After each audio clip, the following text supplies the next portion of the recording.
All right, here we are inside the show with my good friend Dave Brown. Comes straight from England every year. How you doing, Dave? I'm fine, Jimmy. How is everybody?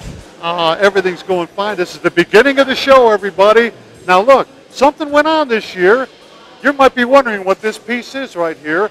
Dave and I collect a lot of the same things, and this is a wooden snare stand from the 1940s, the World War II era. Because of the 10% law, they had to use only 10% metal in their drums. And this is the kind of stuff that the drum manufacturers came up with. Well, I have mine. I have a real one, and it's painted silver. Well, Dave needed one. I couldn't really give him mine, but we made a nice reproduction for him, and this is the first time Dave is seeing this.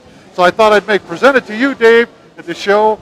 Do you now have something to go with your rolling bomber kit, well, right? Jim, I just want to say thanks, first of all, for getting that done for me. I'm really blown away by this because after 25 years of collecting, I've never seen one, not in real life, not a reproduction or anything. They're very rare. And to actually have this sat in front of me, I'm really pleased about it, and I can't wait to get the thing home and get it on display with the rolling bomber snare drum on top of it and see what it looks like, get it stained up, and hopefully it's going to look the absolute business. Now, we originally planned to stain this for Dave, but time restraints didn't allow that. And Dave said, fine, I'll stain it myself.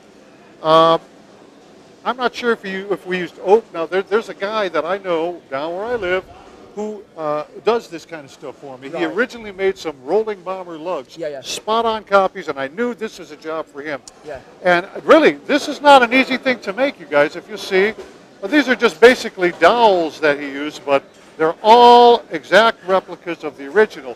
But what I want to show you really is the toughest piece, I thought. Now, what wood was that, Jim? Was it oak or was it mahogany? What did he make the thing out of? I think we actually used oak. Oak, okay. Even though because it doesn't warp or bend. Right. Yeah. But this piece right here is very interesting, and I think that's a very difficult piece to make. And the man the man's name who makes this his name is Sergey, and he's from Russia, and he learned his trade when he was very young. His father taught him to do all this ornate woodwork, and this was actually this type of stuff is just using dowels, but he had to get it all right. For some reason, I asked him what was the hardest thing to do. I said, oh, it must have been this piece. He said, well, not really.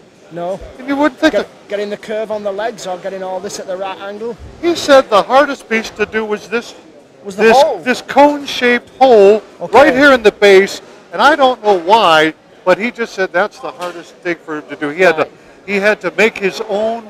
He builds his own drill bits and things like that. If he doesn't, if you can't buy it, he builds it. Right. So it's an exact replica, guys. Look, he even did the little stops here for the legs. Now, we have these on here loosely. These will be tighter, but the ingenuity in those days just astounds me. And I'm so glad that you ended up with this, Dave, and that we could do this for you. It fascinates me that 60 years ago, when the 10% law was out, that drum companies could come up with this miraculous innovation.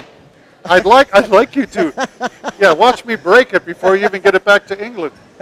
But to tell you the truth, I'd like you to send me some pictures of this, and we'll show them. Yeah, certainly will. When you get this finished and all stained up, it's going to look great, and I can't wait to get the thing stained, get the rolling bomber snare drum sat on top of it, and I bet it looks absolutely magnificent.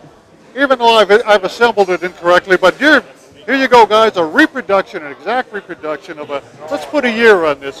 What is 42, 43? Probably a 1942 or 43, World War II. Now this, I believe, is a copy of the Ludwig version, even though you want to put this with your Slingerland rolling bombers. Officially, I've never actually seen any literature showing Slingerland using wooden hardware other than the wooden legs on the floor, Tom. Now, I don't know if you've seen that. There are two different versions of this. If you look at the base down here, the triangular base, they also made a round circular one. They were circular. Looks like a lamp stand or an old lamp. Yes.